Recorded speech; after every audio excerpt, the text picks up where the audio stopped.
11 साल हुए मत्स्य पालन को कृषि का दर्जा मिले, फिर भी सभी योजनाओं से वंचित है मत्स्य पालक।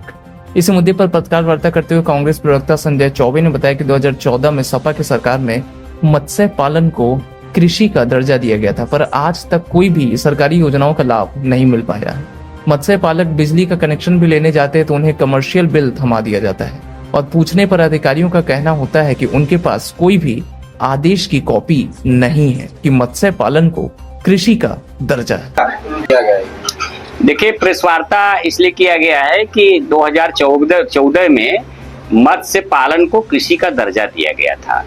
उसके साथ साथ एक घोषणा की गई थी कि मत्स्य पालकों को कृषि के रेट पे बिजली की सप्लाई होगी।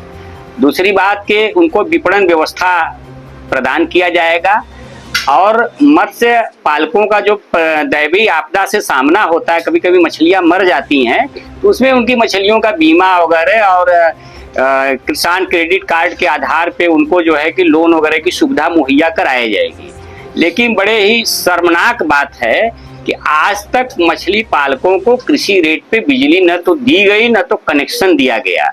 और जब ये घोषणा की गई थी तो उस घोषणा के समय ये भी व्यवस्था होगी कि भाई मत्स्य पालकों को जो कृषि रेट पे बिजली दी जाएगी तो सब्सिडी देने के लिए गवर्नमेंट पैसा भी दी होगी। तो आज तक जब उनको कोई कनेक्शन दिया नहीं गया या दिया गया है तो सरकार बताए कितने मत्स्य पालकों को कनेक्शन दिया गया है, और सरकार बताए कि इतने लोगों को लोन दिया गया, मत्स्य पालकों को किसान क्रेडिट कार्ड दिया गया, सरकार बताए कि इतनी मछलियों का बीमा किया गया है। अगर उसने किया है तो सरकार घोषणा करे या प्रेस कॉन्फ्रेंस करे, पता बताए, हम लोग जाएंगे वहां पे। लेकिन हम लोगों से जो किसान जुड़े हुए हैं, हम खुद एक मत्स्य पालक हैं और किसान कांग्रेस उत्तर प्रदेश के प्रदेश प्रवक्ता भी हैं। लेकिन मेरा जब सामना धरातल से होता है तो हम देखते हैं कि बिजली के अधिकारी तालाब पे जाते हैं, कहते हैं तो कमर्शियल में आता है। आप फोन घुमा लीजिए यूपीपीसीएल से लेके पूर्वांचल विद्युत वितरण निगम लिमिटेड से लेके एक्सीएन की ऑफिस तक, कोई ये बताने के लिए तैयार है। एक्सीएन कहेंगे कि यूपी, एक दिन मैंने फोन घुमाया, यूपीपीसीएल से पूछा तो उन्होंने कहा कि अभी हम बताते हैं। फिर उन्होंने कहा कि पूर्वांचल से पूछिए, पूर्वांचल से मैंने पूछा तो कहा एक्सीएन से पूछिए, और एक्सीएन से मैंने पूछा तो कहा हाँ एक आदेश पारित हुआ है, मंत्री जी के साथ बैठक हुई थी, लेकिन आदेश की कॉपी हम लोगों के पास नहीं है। अब ये बताइए कि आदेश सरकार का सरकारी ऑफिस में कागज नहीं पहुंचा, कैसी सरकार चल रही है। इसलिए मेरी तो मांग है कि बिजली मंत्री, मत्स्य मंत्री और कृषि मंत्री को तत्काल प्रभाव से इस्तीफा दे देना चाहिए, क्योंकि उनके कार्य क्षेत्र में घोर अनियमितता है। आगे कोई सवाल हो तो बताएं। शिकायत आपने नहीं की? देखिए, शिकायत का जहां तक सवाल है कि हमारे देश में एक बहुत ही खराब आदत है कि सरकार कानून पास करेगी, सरकार दर्जा देगी और उसका कानून धरातल पे नहीं आएगा तो लोग सीधी जिम्मेदारी जनता पे डाल देते हैं कि आप गए थे वहां पे, शिकायत किए थे। मैं बता दूं कि 2 साल पहले हम लोग खुद जो है, मैं खुद एक मत्स्य पालक हूँ, मैंने तालाब खुदवाया, मैंने रिसीविंग कराया एक्सीएन ऑफिस से, और रिसीविंग की कॉपी भी हमारे पास है, लेकिन उसका एस्टीमेट बना दिया गया कमर्शियल दर पे, कृषि रेट पे नहीं बनाया गया। तो अब ये बताइए कि सरकार जनता के लिए है कि जनता सरकार के लिए है? सरकार यदि जनता के लिए है तो उसको शिकायत क्या बात है? अगर ऑफिस में वो गया है तो उसको तत्काल प्रभाव से लाभ मिलना चाहिए। किसान संगठनों को भी इसके लिए जिम्मेदार मानते हैं आप? देखिए, सबसे बड़ी जिम्मेदार हमसे वोट क्यों लिया जाता है? हमारी सेवा के लिए ना। सभी नेता कहते हैं कि जनता हमारी मालिक है, तो जब जनता मालिक है तो जनता की सेवा कौन करेगा? हमारी सरकार करेगी। तो संगठन को हम क्यों जिम्मेदार माने?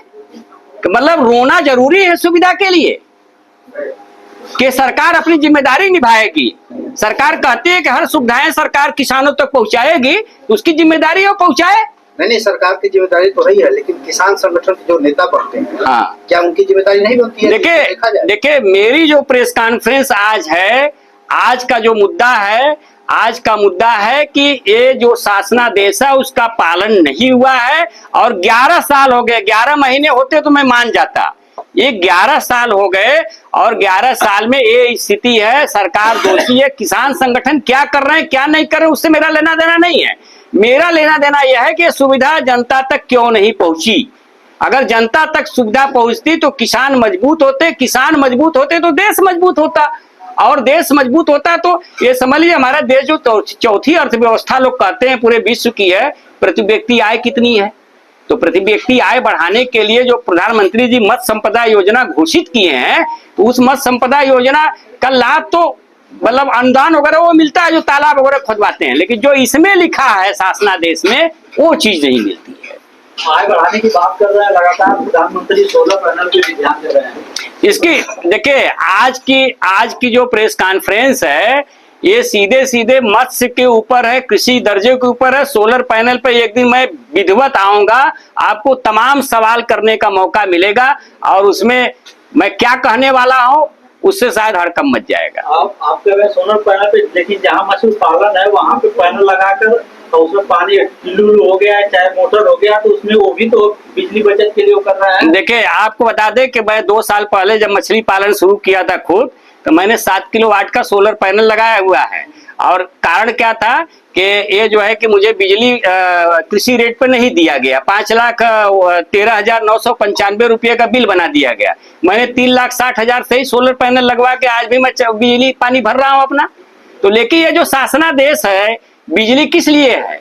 बिजली किसान के लिए है ना। जब किसान सब सोलर पैनल लगा के अपने, और 1 पैसे की सब्सिडी उस समय नहीं थी जब मैंने लगवाया, सब्सिडी तो इधर आई हुई है। फिलहाल उसको आप छोड़ दीजिए। आज प्रेस कॉन्फ्रेंस का मुद्दा सिर्फ मत्स्य को कृषि का वही रहने दीजिए, उस पर जितने सवाल होंगे मैं जवाब दूंगा।